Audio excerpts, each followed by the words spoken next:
Checklist del día, botas blancas, café y dilemas. Confirmado, siempre hay alguno. ¿Hay una razón por la que las botas en planta son blancas? Yo no sé, yo soy Paola de la Torre. Y yo, Lina Velázquez. Esto es Botas Blancas. Detectamos la mancha no para culpar, sino para aprender. Porque estos son conversaciones humanas, estructuradas y sin adornos sobre decisiones difíciles. Conversaciones también un poco rápidas. Bien rápidas. Definitivamente no somos expertas en podcast, pero estamos muy apasionadas hablando del tema. Y aprendiendo. Gracias.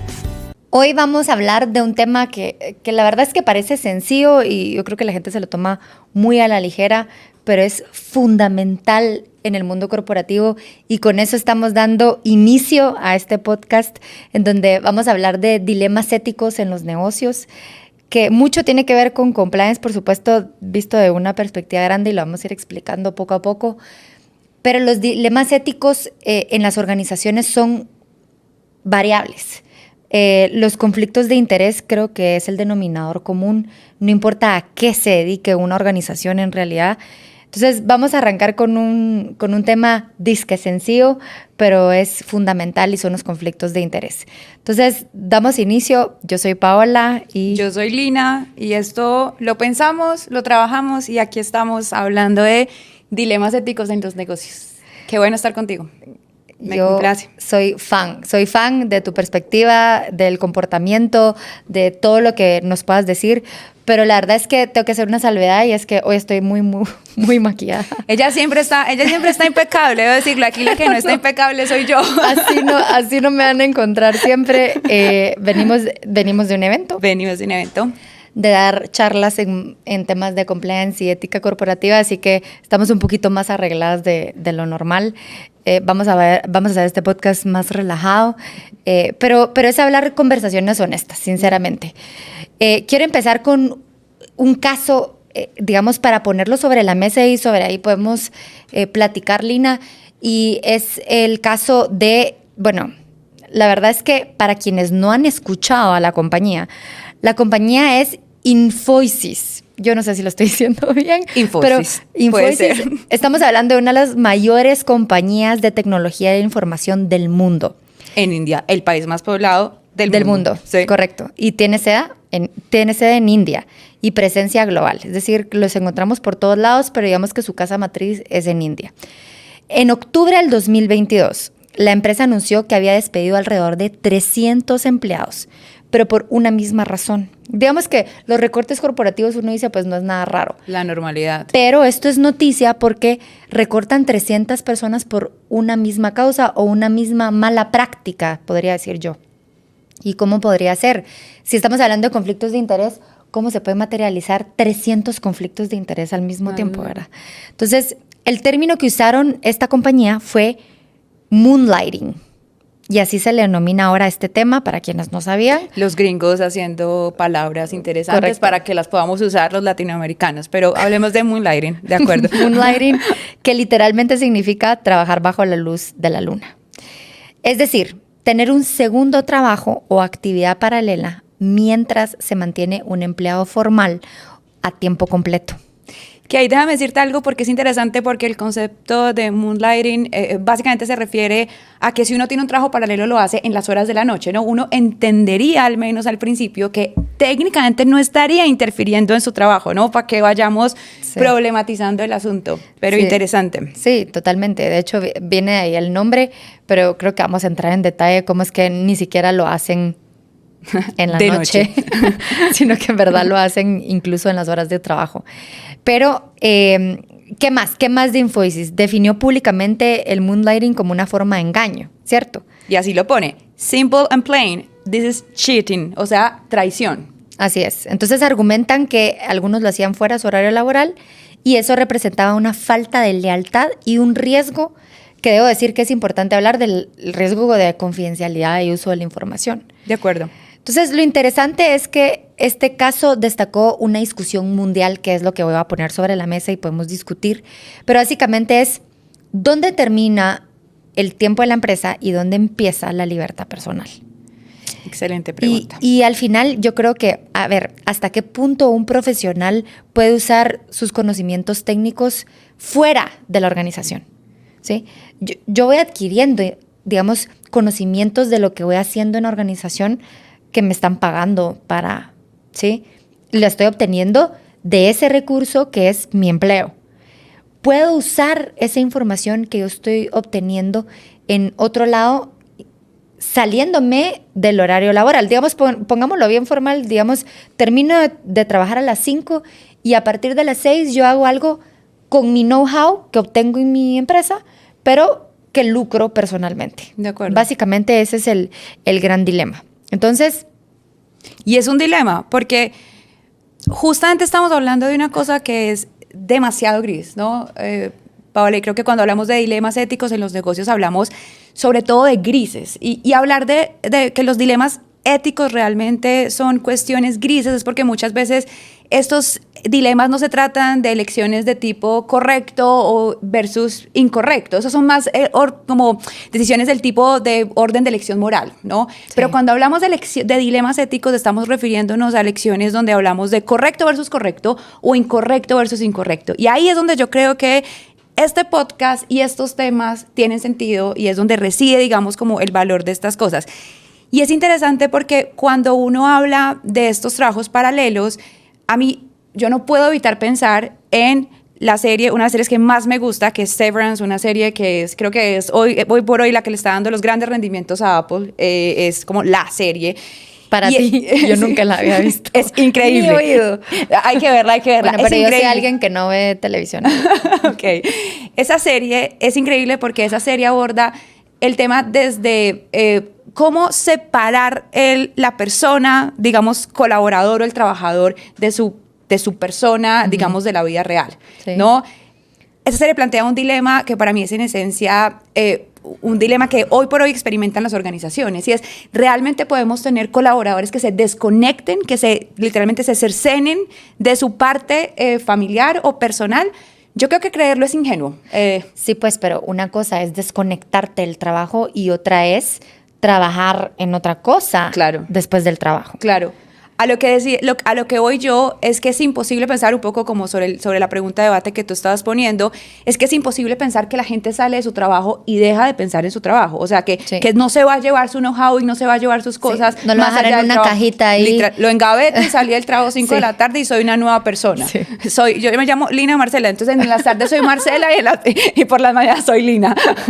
Sí. ¿No has visto esa película de miles de personalidades? Creo que tenía 12. Bueno, pues algo así. Sí, en definitiva yo creo que la gente es imposible que deje. Imposible. Bueno, en realidad tú no te puedes sacar las cosas de la cabeza. No. Ahora, ponerlo en práctica es el tema. O sea, yo te voy a contar una historia que además le pasó a una organización que yo apoyo y es que vienen y tienen una serie de trabajadores en el servicio médico, digamos, profesional médico. Pero los tienen bajo contratos profesionales porque en efecto les daban un servicio a los clientes, pero digamos denominados pacientes, porque estamos hablando del mundo farmacéutico. Como los usuarios. Ajá. Y eran enfermeras, ¿sí? Voy a decir enfermeras en femenino porque en su mayoría son enfermeras femeninas. Pero, digamos, estaba bajo un contrato de servicios profesionales, pero trabajaban para la organización y hubo un reporte de ética, digamos, en donde estaban reportando que estaban brindando esos servicios a otras organizaciones. Claro que el reporte decía a la competencia, que ahí ya son otros 100 pesos, pero que estaban brindando servicios de enfermería fuera de la organización. Okay. Entonces, la compañía no tenía una política al respecto, además los tenían bajo servicios profesionales que en teoría yo te estoy dando un servicio, a otra persona le puedo dar otro servicio, pero entró el dilema de que si las personas que trabajaban dentro de la organización podían dedicarse a otra cosa o a prestar servicios a alguien más. Basta con que hablemos, por ejemplo, yo soy gerente legal de tal organización y me invitan a dar una plática y me van a pagar $1,000. O sea, ¿que puedo hacerlo o no puedo hacerlo? Digamos, es como la misma esencia. Y esa organización al final dijo, bueno, nosotros no tenemos una regla, pero hay que establecerla, porque ¿cuál es mi apetito del riesgo en este sentido? Me quedo sin todas las enfermeras porque definitivamente se me van a ir, porque hicimos una encuesta de cuántos tenían estos trabajos paralelos y en su mayoría los tenían. De acuerdo. Entonces, nos quedamos sin esos trabajadores, hacemos un barrido, ponemos una regla clara y aquí nadie puede trabajar afuera de la organización porque estoy, digamos, vulnerando un montón de principios, especialmente de confidencialidad, que vamos a entrar un poquito en eso. Pero la organización tuvo que ser clara y cuál era, digamos, su rol o su punto de partida, voy a decir. Su posición. Su posición frente a esa gran temática. Al final, conclusión, la organización dijo, no me importa siempre y cuando me lo declaren y yo les dé permiso. Exacto. Esa fue su regla. Ajá. Hicimos una política específica de eso y así fue. Pero resultó de un reporte que una de las enfermeras está trabajando con la competencia. Eso fue, digamos, el que hizo el punto del iceberg de todo esto. Entonces, es interesante porque ahorita lo podemos ver muy superficial, me invitan a una charla, tengo servicios profesionales, pero en realidad tal vez entremos como de clavado, diría yo. De acuerdo. A qué es lo que estamos discutiendo. Y yo creo que ahí la pregunta es interesante como lo planteas, porque yo creo que la pregunta es, ¿el problema necesariamente es tener otro trabajo? ¿Es tener otra actividad paralela? No, yo creo que esa es una pregunta inicial, que además es una pregunta inicial que yo coincido y que creo que es hacia donde lo estás dirigiendo, y es cualquier trabajo adicional o paralelo, la condición sine qua non debería ser la revelación, ¿cierto? Independiente. La declaración. Exacto. Yo revelo, estoy declarando que estoy. Ahora, ¿el problema para la organización es cualquier tipo de trabajo? No, yo creo que ahí es donde estamos y donde tenemos que hacer filigrana, donde tenemos que hacer un deep dive en dónde es que realmente para la organización puede estar el problema. Porque uno podría pensar incluso, Paola, en situaciones que son como, claro, ahí va a depender un montón de la tolerancia que hablabas ahorita, como hasta dónde yo quiero flexibilizarme, ¿no? Sí. ¿Y qué significa también esa flexibilización de cara, por ejemplo, a lo que significa una marca digamos, reputada en temas de atracción de talento? Piénsate en eso, ¿no? O sea, aquí no estamos hablando solamente de temas de ética y cumplimiento. Cada vez que yo tomo una decisión sobre mis colaboradores, también estoy dando un mensaje sobre qué tan atractiva yo quiero que sea mi marca empleadora, ¿no? Piénsate en eso. Sí. Y me parece que es importante que lo hablemos, porque uno incluso podría pensar en cosas como... Tal vez pueden haber situaciones que son más tolerables o menos tolerables dependiendo de hacia dónde nos queramos mover. Con una cosa importante, y esta es una de las, yo creo que de las discusiones más interesantes, es hasta dónde el empleador puede decidir tú qué haces con tu tiempo por fuera del trabajo, ¿cierto? Sí. Y esta famosa idea de la exclusividad, que hemos hablado mucho. Y idea y legalidad, ¿verdad, Lina? Porque, digamos, cuando tú firmas un contrato laboral, en teoría tú no puedes laborar para otra organización. En Colombia eso está bastante regulado en ese sentido, y déjame hacerte, digamos, ahí un comentario. Y te lo digo porque he tenido estas conversaciones in-house y ya como consultora externa también, y es... En Colombia la única razón que te podría impedir trabajar de manera paralela es que tengas un conflicto de interés claro y evidente. Con el giro de negocio. Con el giro de negocio, exacto. O que vayas a desempeñar funciones muy parecidas. De resto, si tú, por ejemplo, te dedicas a ser profesora de buceo y tú te dedicas... La empresa no podría en ningún momento, claro, yo estoy poniendo opciones demasiado dramáticas y demasiado además, evidentes. Fuera de horario laboral, estás diciendo. Claro, puede que con la venia del empleador tú puedas desarrollar actividades de manera razonable durante el horario laboral. Eso va a depender enteramente de tu empleador. Alegar que hay una exclusividad es una cosa que, y ahí a propósito de la legalidad, puede ser incluso ilegal en el marco jurídico colombiano. El derecho de trabajo. Claro. Ya. Porque la exclusividad en Colombia hay que compensarla. Para que tú seas realmente exclusivo en Colombia, a ti te tienen que pagar conforme para que seas exclusivo.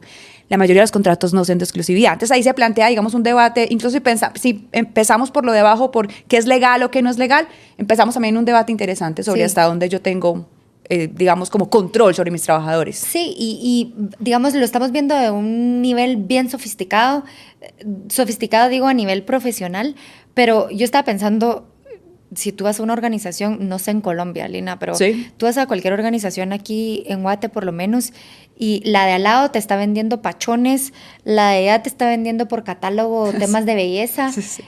Escúchame, son emprendimientos. Sí, sí, sí. O sea, Y lo más interesante de eso, Paola, es que seguramente los necesitan para sobrevivir. sí, necesitan ese Dinero extra. Sí, pero a ver, yo creo que aquí la discusión es porque necesitar, todos necesitamos. Pero es lo correcto. ¿Será que estás utilizando no solo los recursos de la organización, porque además tenés ahí la audiencia perfecta porque sabes cuánto, que todo el mundo ahí tiene dinero, El mercado, sabes el el día que les target. pagaron, el lugar, no estás pagando ningún tipo de renta por estar ahí con tus productos o con tu catálogo vendiendo?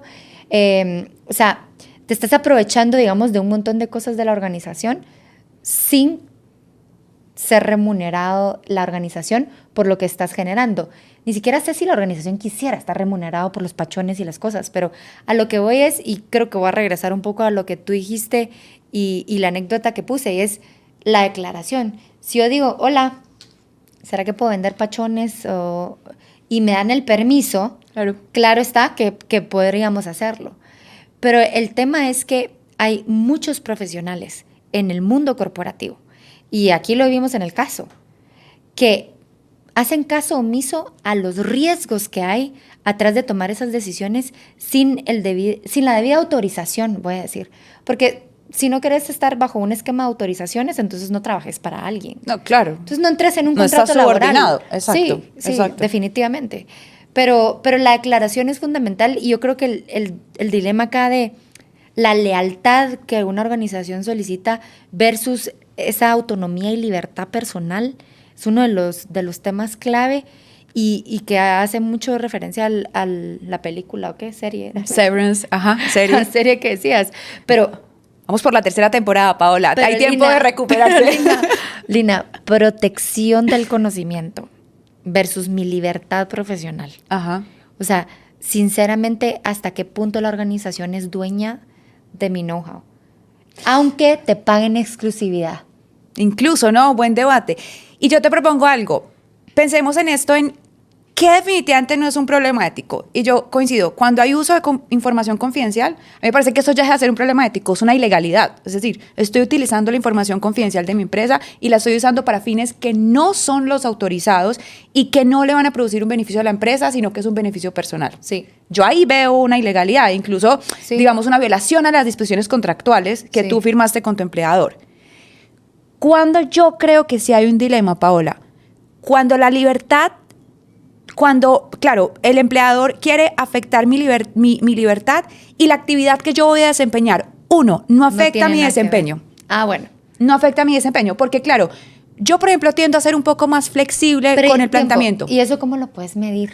Claro. Porque llega cansado, y ¿cómo le medís que es? Porque Claro, es muy complejo, es muy complejo. Uno tiene que apelar ahí la responsabilidad, de acuerdo, pero estoy de acuerdo. Ahora, el primer planteamiento que estoy tratando de hacer es como qué criterios o qué principios, digamos, debería tener como la organización cuando está pensando en esto. ¿Afecta o no afecta el desempeño? Claro, hay actividades que tú claramente puedes decir. Si yo, y yo me acuerdo en las discusiones en los comités de ética, si yo le permito a este señor ir a hacer esto, este señor va a tener que trabajar mínimo 20 horas en esto a la semana. Ya, Sí. o sea, ya, chao, lo cruzó una perdiste. línea. Lo Sí, perdiste. ya, se cruzó una línea. ¿Compite con la empresa? O sea, si hay un clarísimo Bueno, pero conflicto de es que interés. si compite con la empresa, olvídate. De acuerdo. Usa recursos corporativos. Sí, eso es otro. Y ahí es donde uno empieza a decir Ya.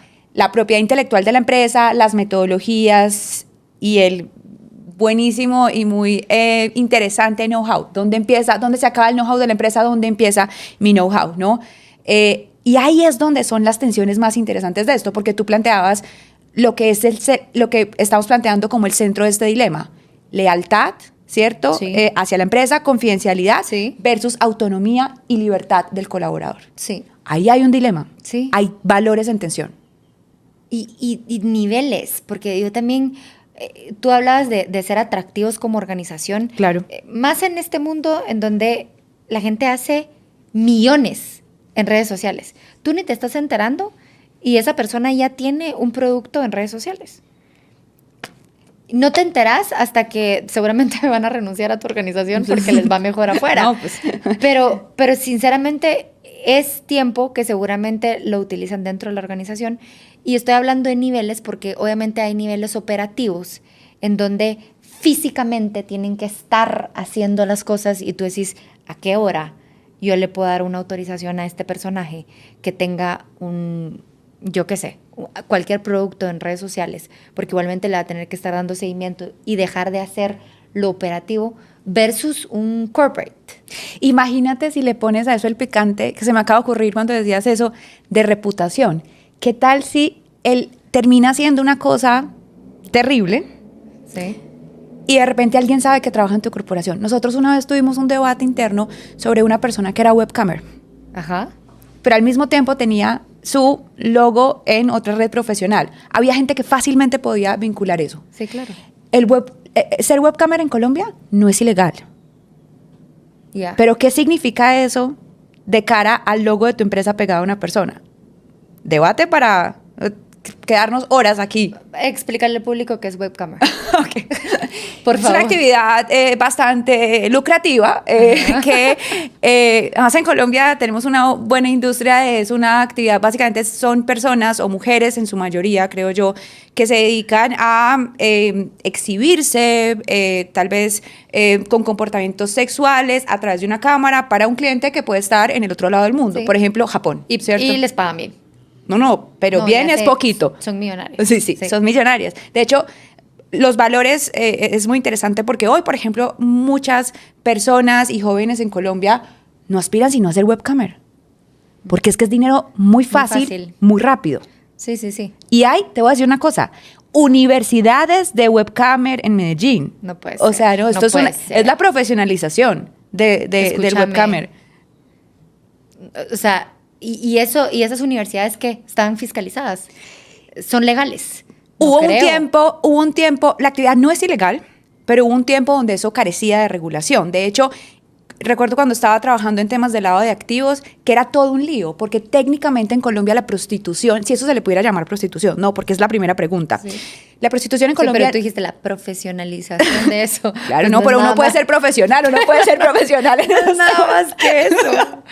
Ajá. Aquí es donde empieza interesante las diferencias culturales y de personalidad, Paola, que creo que es justamente lo que enriquece este podcast.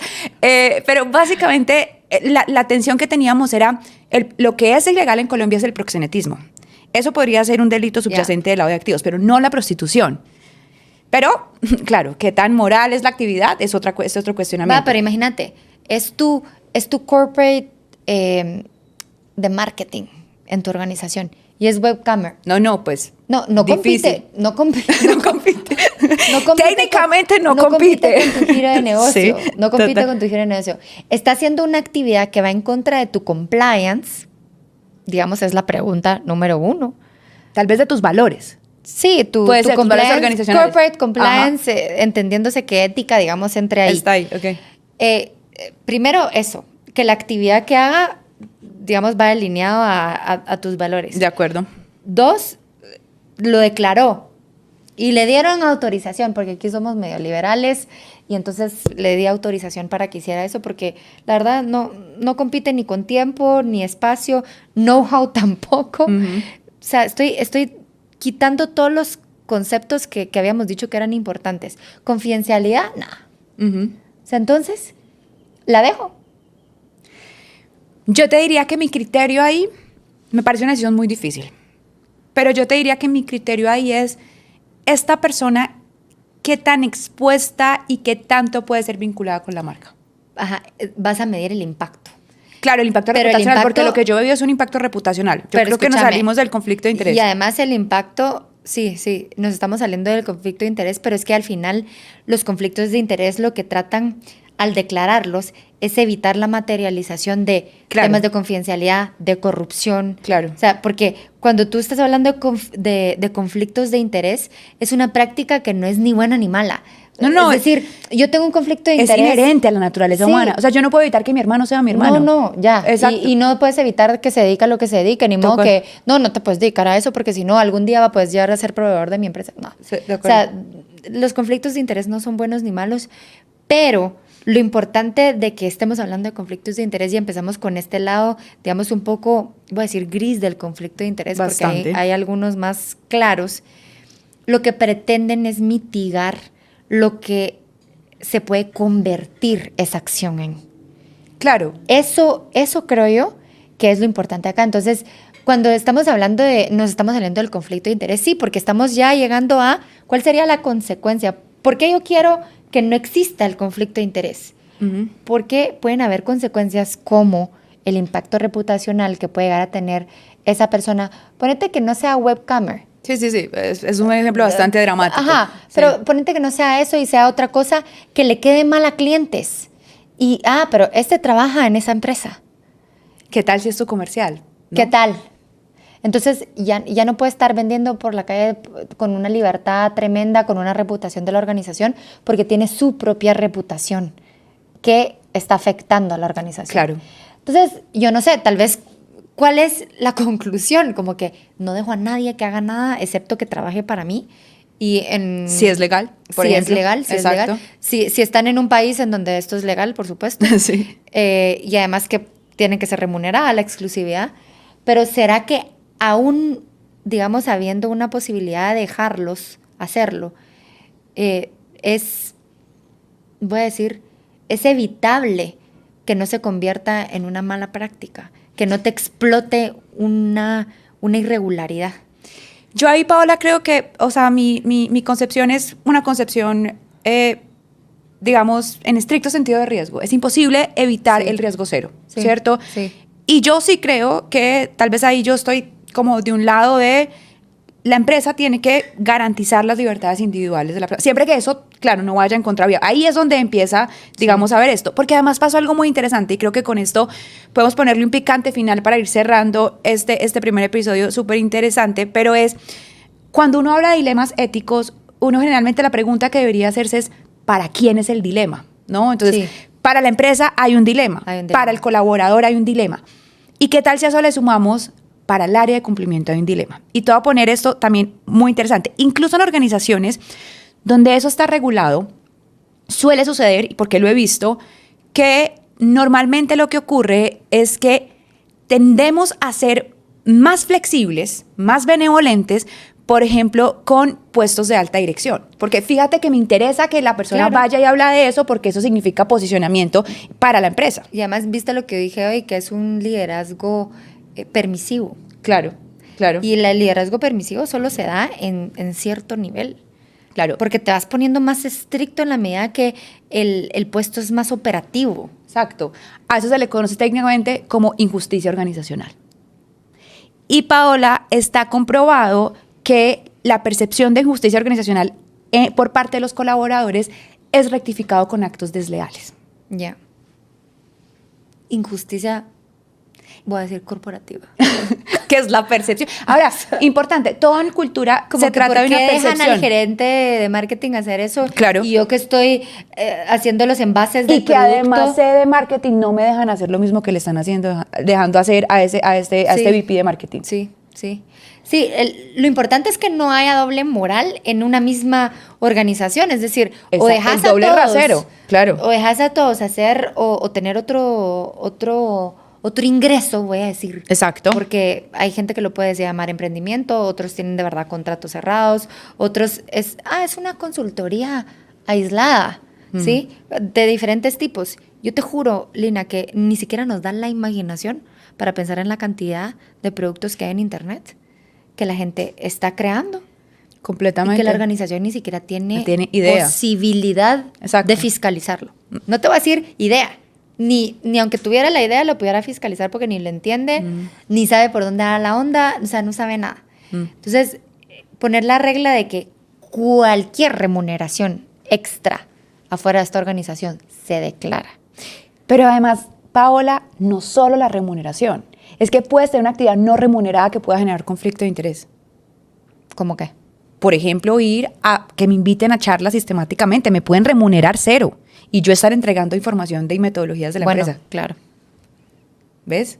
O sea, ese no puede ser solamente el criterio. Es control, es control de imagen lo que estás diciendo. Control imagen reputacional, control de know-how, y de fuga de información, de confidencialidad, de propiedad intelectual. Nadie puede hablar en nombre de la compañía, pero digamos que no hables en nombre de la compañía. Yo como experto de tal tema, me voy y doy una charla y yo no tengo que decir dónde trabajo, pero te empiezan a asociar en imagen física, etcétera, y el día de mañana que te vean puesto con la camisa del lugar, de cualquier organización, te asocian directamente. Sí, estoy de acuerdo, puede ser no remunerado inclusive. En una era donde la marca personal es fundamental. Entonces, imagínate ese debate. ¿Y qué pasa cuando la organización, y fíjate en esto, como para que sigamos poniendo picante, que es un poco a lo que yo te quiero llevar, y es, ¿qué pasa cuando ya tienes las reglas, cierto? Pero las aplicas de manera que no son coherentes o no son consistentes, generas esta percepción de injusticia organizacional, pero viene un debate mayor, es que si no le permito, pierdo el talento. Sí, y no eso es atractivo. Claro. 2025, 2026, 2027, olvídate. No, vas a dejar de ser atractivo. Teníamos debates interesantísimos sobre a los de TI hay que dejarlos hacer una actividad paralela porque ninguno va a estar si no es bajo esta condición. Perdemos a esa gente, perdemos innovación, perdemos desarrollo tecnológico, o sea, perdemos competitividad. Y entonces que nos tenemos que acoplar a las nuevas generaciones y, digamos, dar por sentado que esas vulnerabilidades vamos a tener en la organización. Claro, pero entonces la pregunta que viene, que yo hacía después es, ok, vamos a mantener esos estándares, pero ¿qué pasa con el resto de la organización? ¿Sí? Entonces, ¿solamente a los de TI? Sí, por ahora sí, tenemos que ensayar. Entonces, fíjate cómo eso se devuelve. Pero yo creo, Paola, que el debate es interesantísimo y el debate es, entonces, como para ir redondeando, lealtad, confidencialidad versus autonomía, independencia. En un mundo donde las nuevas generaciones no buscan el trabajo para durar eternidades, quieren simplemente propósito, algún lugar donde se puedan desarrollar. ¿Qué significa eso?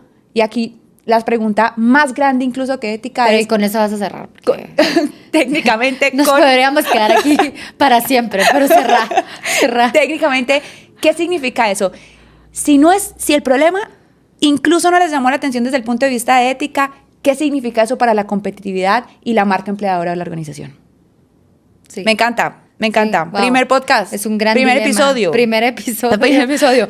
Gracias por acompañarnos. Vamos a ir al siguiente episodio a grabar sobre, digamos, otro tipo de dilema ético, pero que sin duda es importantísimo tener en cuenta. Yo creo que los dilemas éticos que vamos a hablar aquí en Botas Blancas va a ser cosas que en verdad pasan. No lo superficial, sino que en realidad en el día a día que nos encontramos y que tenemos que tomar decisiones como organización porque si no estamos perdidos.